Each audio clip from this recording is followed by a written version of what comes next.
Hi everyone, my name is Ogunlaja Owodiro. I'm with Source My Gadget for the review of the Pixel Buds Pro.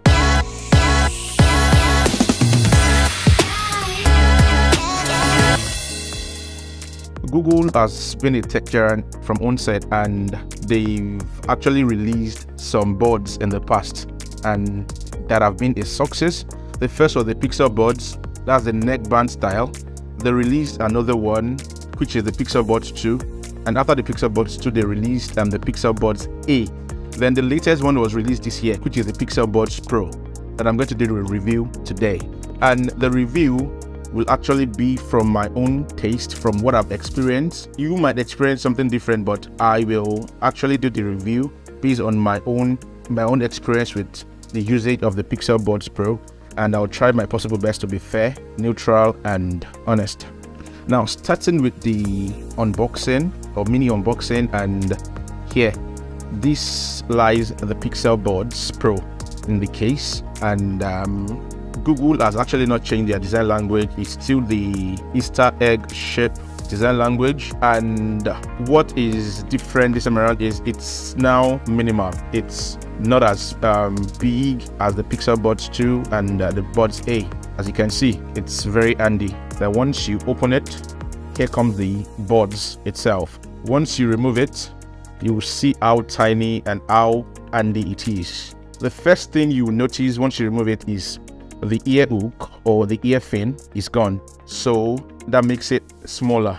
I don't know why Google removed the ear fin, or as you all know, the ear hook, but if you use it, it's stable. Concerning the stability, we will talk more on it when we are discussing, or when I'm talking about the feet later on. The next thing I'll be talking about, based on my experience, is the sound quality. I can categorically tell you that the sound quality is superb because it comes with 11-meter drive, and from my own experience, I love the sound quality. It's clear, sound quality is balanced. Bass quality is not outmatching the treble, and the treble is also not outmatching the bass. So if you kind of love any kind of music genre, or any kind of music genre you play, you are definitely going to enjoy it. If it's rap, if it's R&B, for bass lovers, like if you really want it boomy, Pixel Buds Pro got you covered. And in the app settings, which we're going to get to, there are other presets you can change to: the heavy bars, the treble, voice only. We'll get to that. But if you want to fine-tune your listening experience, you might have to download the Pixel Buds app, which we are going to get to very soon. Based on my experience, the sound quality is balanced. It's superb. And when you want to compare it to other sound like AirPod Pro, like Beats Studio Buds, like Beats Fit Pro, or Buds Quiet Comfort 2, I can say they are on par, but what you experience might differ from what I am experiencing. But I can categorically tell you that the sound quality is balanced. One is not overshadowing one. The bars, the treble, the sound quality is balanced, so you don't have to worry yourself when it comes to sound quality. And the next I'll be talking about is the battery life. Google themselves is claiming 11 hours music playback.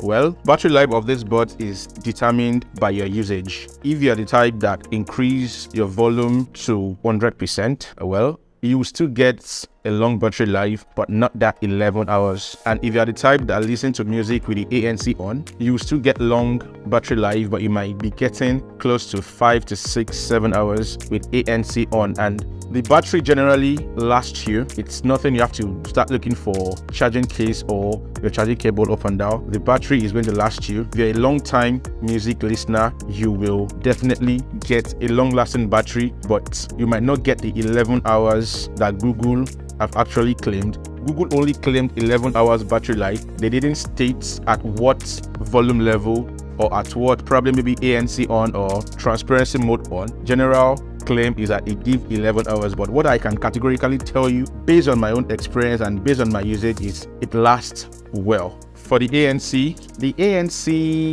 I will say it's not really on par with that of AirPod Pro 2, but it's definitely not a baby or a novice when it comes to active noise cancellation. The active noise cancellation is superb. At least it's going to block at least almost all the noise within your surroundings, and the transparency mode is also cool. The transparency mode quality is in between AirPod Pro and AirPod Pro 2. It's not on the same level with AirPod Pro 2, and it's quite better than the AirPods Pro, so it lies in between the AirPod Pro 2 and the AirPod Pro 1. The normal mode is actually cool because even without the ANC and the transparency mode, minimal sound will be entering, and also some level of quietness. Everything is balanced with the normal mode, which means the ANC is switched off and the transparency mode too is also switched off, so your environment won't be that noisy, but you know what is going on within your environment in a comfortable way. So if you don't want to use the ANC,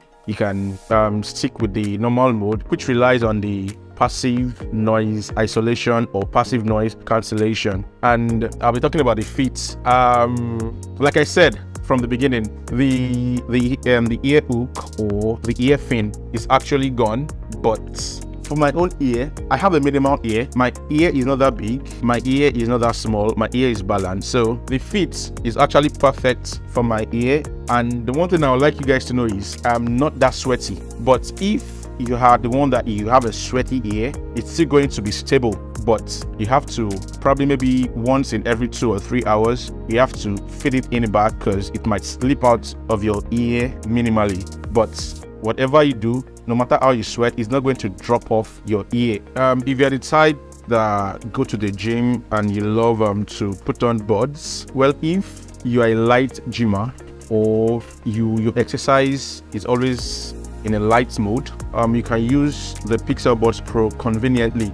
But if your exercise is very heavy, if you are the heavy one, like you love to run on a treadmill, like if you love the heavy mode, I wouldn't advise you to go for the Pixel Buds Pro. If you're actually an heavy gymmer, you can stick with all the buds that have ear hook or ear fin, which is the previous Pixel Buds, the Pixel Buds A or the Pixel Buds 2, or probably Beats Fit Pro. For Pixel Buds Pro lovers, you can only use it for light mode gymming. You can't use it for heavy mode gymming because no matter what you do, gravity will pull it off your ear if you're an heavy gymmer. But if you're a light gymmer, I don't think you have problem with gravity. So that's it about fits. The fits over 100 are rated, let's say 80. ANC 80. Transparency mode, let's say 90, 92. All in all, I can give the Pixel Buds Pro a good mark of 81 over 100. Yeah, lest I forget, you know, I said Google is actually the master of software updates, and they love to fix their bugs, even though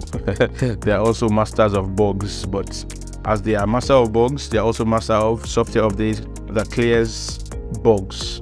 Google recently released an OTA update that gave us access to EQ. So previously there was no EQ on launch of this Pixel Buds Pro, but now we have access to EQ. So if you're the type that love to experiment with EQ settings, you now have full access to EQ settings. But before you do that, you have to download the Pixel Buds. If you use a Pixel phone, probably Pixel 4, Pixel 3, any Pixel phone, the Pixel Buds app comes pre-installed. All you just have to do is update the Pixel Buds app from the Play Store. And if you are an Android user, Samsung, Tecno, Infinix, Oppo, Motorola, you can download the Pixel Buds from Google Play Store and do your experiment with your EQ. It works with iPhone as well. It's worked perfectly with iPhone. The ANC, the transparency mode, the normal mode, it works. Whatever quality you're getting on Android, you're going to get it on iPhone too. So if you are the type that you're not a fan, you're an Apple user, if you're an Apple fan but you're not a fan of AirPod Pro or the AirPod Max, you can conveniently buy the Pixel Buds Pro. It works very well with, it works perfectly well with iPhone. There is no compromise, you know. It's only Apple. I'm not trying to shade Apple here, but you know, it's only Apple that do this monopoly of a thing, and well, they do it well, because I can categorically say Apple too is the master of luxury. I can say that, but that is another discussion for another day. No, I don't use Apple. I don't use Apple products, but I don't use Apple products, but Apple is actually the master of luxury. Whatever they do, even if they cough and tell you to pay for the cough, Apple fans will definitely pay for the cough, but that is discussion for another day. But Apple is the master of luxury and master of monopoly. But Google Buds work with any platform, even it works with your Windows laptop. It works with your Windows laptop. It works with your Windows laptop. So it works with any platform that has anything that has to do with Bluetooth connection. It can work with it. It works with your smart TV too, as long as your smart TV is having the Bluetooth features like the connectivity. So it works on any platform, any Bluetooth connection platform. So now we will be moving to the app. what I promised you before, the gesture, how you can set your gestures. We'll be moving to that now. And the price falls between AirPod Pro 2 and AirPod Pro, the first gen. Some online sites retails it for $199, some retails it for $220, and if you're lucky, you might get it for as low as $170, $160 minus tax. But in Nigeria, you can get it. You know, Nigeria, we are facing FX rate issue now, but if you want to get Pixel Buds Pro in Nigeria, just budget between 160 to 190,000 naira, and you might be lucky to get it a bit less. But even if you are going to get it lesser, just budget around 160 to 190. Thank you very much. Till we see you again.